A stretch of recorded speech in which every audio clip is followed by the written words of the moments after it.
One of my, let's call it a bit of a pet hate, and this is a Richard thing, this is not a truth thing, but on all the groups I'm on, also I've come across a lot of entrepreneurs I work with. They're in early days, not even doing 100 grand a month. They spend more of their time raising seed funding or equity funding than getting on with doing the business and learning how to sell more. How do you see debt funding versus equity funding, especially in early stages, in terms of cost of capital and appropriateness of fit? I mean, I think it's a very important topic. I mean, most often you need some sort of capital to start a business, right? Like you need to build a website, you need to buy some products or to develop the products, or to build some distribution, and that costs a bit of money. Like if you don't have the money yourself, then you're going to have to find it from somewhere else, and that often means then raising equity, because raising debt it's not an option when you don't have any revenue, profits, or assets, right? So then, yeah, your only option sort of becomes raising equity. Raising equity is very, very expensive, and I think most people should try to avoid it to the extent they can.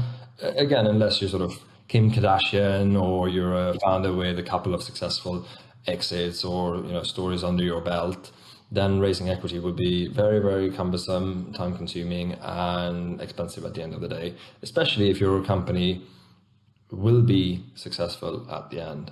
I mean, giving away 10, 20, 30, 40, 50% in the early days, which we unfortunately often see companies doing, rather than just having a longer term view on their business and just trying to build it up a bit more organically, rather than trying to sort of put it on steroids from day one, it would be very, very expensive. And I think many founders will later down the line, when they're sitting there with a successful business, sort of kick themselves and say, hey, why did I not just take it slower and not give away this share in my business? Because that 10, 20, 30 or 40% could be, I was going to say, worth millions and millions. That's my view on why you and I share that equity is very expensive. Again, it's not, you can't say that it's the same for everyone, but for the majority of people, it's a very, very costly way of funding the business.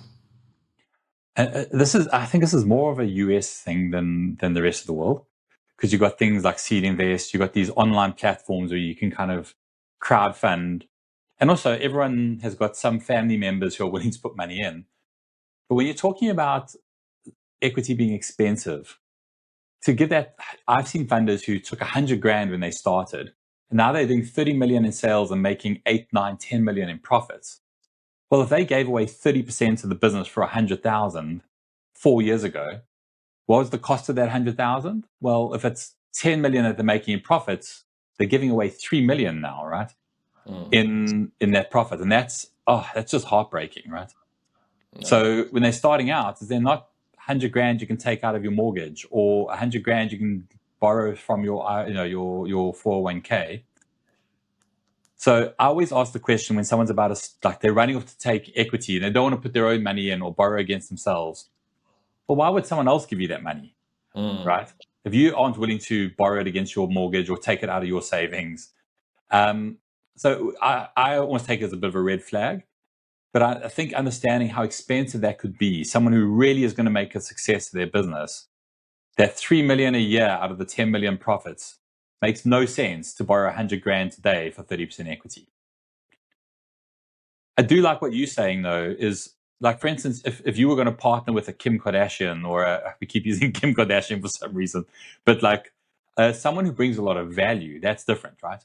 So someone who maybe has a warehouse, right? Or someone who has huge website building skills, and they're willing to put a bit of time and money in. That's a different story, right? If someone's willing to add value, then they contribute more than the original cost of capital.